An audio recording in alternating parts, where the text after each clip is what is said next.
अभिवृद्धि करने के लिए, उसके स्वावलंबन के लिए ये कार्य किया। इंफ्रास्ट्रक्चर में railway, highway, waterway, airport, IIT, IIM, बेहतरीन चिकित्सा संस्थान, एम्स, यह भारत की पहचान बन रही है। ये केवल घोषणा नहीं, हकीकत में ये कार्य जमीनी धरातल पर होते हुए दिखाई दिए हैं और इनका लाभ भारत का युवा लेता हुआ दिखाई दिया है।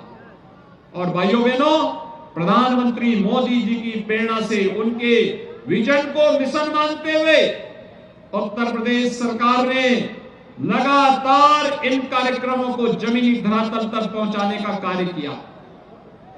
आज काशी के अंदर जो परिवर्तन है, आदरणीय प्रधानमंत्री जी के मार्गदर्शन में डबल इंजन सरकार के द्वारा किए गए संयुक्त प्रयास का परिणाम हम सबके सामने है। आपने पिछली बार भी भारतीय जनता पार्टी का बोर्ड यहां पर बनाने में अपना आशीर्वाद दिया था। और भाइयों बहनों, आज जब काशी का विस्तार हुआ है, नगर निगम का विस्तार हुआ है, और नगर निगम के विस्तार के बाद जो नए क्षेत्र आए हैं, आपने देखा होगा जब तक विस्तार नहीं हुआ था तब तक अकेले काशी नगर में, महानगर निगम क्षेत्र में 34,939 गरीबों को एक एक आवास देने का कार्य डबल इंजन की सरकार ने किया है। 36,400 से अधिक स्ट्रीट वेंडर को पीएम स्वनिधि योजना के साथ जोड़ने का कार्य किया है। भाइयों बहनों, वाराणसी में 52,474 निराश्रित महिलाओं को, 18,576 दिव्यांग जनों को और 2,061 लाभार्थियों को वृद्धावस्था पेंशन की सुविधा का लाभ ये डबल इंजन की सरकार आपके वाराणसी में उपलब्ध करवा रही है। 1,81,424 आयुष्मान भारत के गोल्डन कार्ड वाराणसी में उपलब्ध करवाए गए हैं। और भाइयों बहनों, चाहे वह वाराणसी के अंदर एसी की इलेक्ट्रिक बसेज संचालन का कार्य हो या फिर रोपवे के शिलान्यास के कार्य को आदरणीय प्रधानमंत्री जी ने आगे बढ़ाया है। ये सभी कार्य युद्ध स्तर पर, चाहे वह स्मार्ट सिटी मिशन के अंतर्गत हो, अमृत योजना के अंतर्गत हो, हर घर नल योजना के साथ हो, ICCC के कार्य हो। आज हमारे शहर कूड़े के ढेर नहीं, आज हमारे शहर स्मार्ट सिटी है। आज शहरी क्षेत्र में सौदों का आतंक नहीं, आज हमारे शहर सेफ सिटी के रूप में बन चुके हैं। ये भाई बहन की पार्टी, बुआ और बबुआ की पार्टियां क्या करती थी? युवाओं के हाथों में तमंचे पे ये लोग दिलाते थे। हमने तमंचा नहीं, हमने हर युवा को टैबलेट देने का कार्य किया। 2 करोड़ युवाओं को हम टैबलेट देने का कार्य कर रहे हैं। ये टैबलेट यूपी के युवाओं के टैलेंट को टेक्नोलॉजी के साथ जोड़ करके, ट्रेनिंग के साथ जोड़ करके उन्हें आर्थिक स्वावलंबन की ओर अग्रसर करेगा। उनकी प्रतिभा का लाभ उत्तर प्रदेश और देश को देने का कार्य करेगा। भाइयों बहनों, आज व्यापारी से कोई रंगदारी नहीं वसूली कर सकता।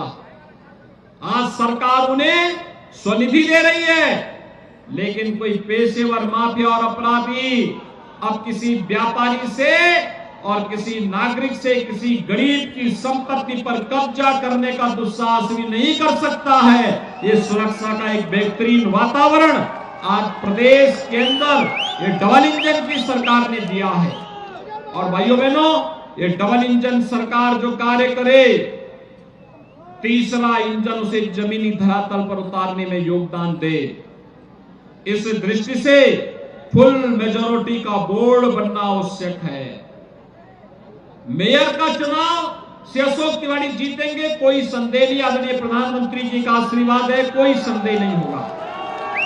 लेकिन साथ साथ उनके साथ अपना पूरा बोर्ड बने मिले, यह भी आवश्यक है। और इसीलिए मैं आज प्रातःकाल में काफी देर से आपके बीच में आया हूं। मैं प्रातःकाल जब मुरादाबाद के लिए निकला, मौसम खराब था वहां पे, फिर मुझे बरेली जाना पड़ा, बरेली से फिर दूसरे साधन से मुरादाबाद गया, मुरादाबाद से प्रयागराज आया, प्रयागराज से प्रतापगढ़, वहां से जौनपुर, जौनपुर के बाद अब काशी में आया हूं। और इसलिए भाइयों बहनों, मेरी आप सबसे अपील है, मौसम खराब होने के बावजूद आपने इतना धैर्य का परिचय दिया, इतनी देर से इंतजार कर रहे हैं काशी में, और इंतजार ये अपने आप में अत्यंत स्वागत योग्य है, अभिनंदनीय है। मैं भी वेदर का अलर्ट देख रहा था, वेदर का अलर्ट देख रहा था कि मौसम की स्थिति क्या है, तो मौसम बता रहा था कि जब सभा चल रही होगी तब बारिश आने की संभावना 85 से 90% होगी। तो मुझे चिंता हो रही थी कि आखिर सभा होगी कैसे, लेकिन देखिए बाबा भैरवनाथ ने और बाबा विश्वनाथ की ऐसी कृपा कि बारिश के समय सुहावना मौसम हो गया, नहीं तो सब पंखे चल रहे होते, सब लोगों को पसीना आ रहा होता, लेकिन अब पसीना नहीं, प्रकृति आपके साथ में है। आप सब खुशी खुशी से जाकर के भारतीय जनता पार्टी के प्रत्याशियों को विजयी बनाने के लिए अपना योगदान दें। सभी लोग सहमत हैं? सभी लोग सहमत हैं? इधर हमारे पार्षद पद के प्रत्याशी बैठे हुए हैं और यहाँ पे महापौर पद के प्रत्याशी हैं। आप सब एक बार जोरदार करतोध्वनि से इन सबका स्वागत करें, इधर भी और इधर भी, जोरदार तरीके से। और भाइयों बहनों, 4 मई को चुनाव होना है, 4 मई को चुनाव होना है। चुनाव के दिन आपके पास अभी 2 दिन का समय है। इन 2 दिनों में कल सायंकाल प्रचार कार्य बंद हो जाएगा। अपने अपने वार्ड में एक एक मतदाता से संवाद बना करके 4 मई को पहले मतदान और फिर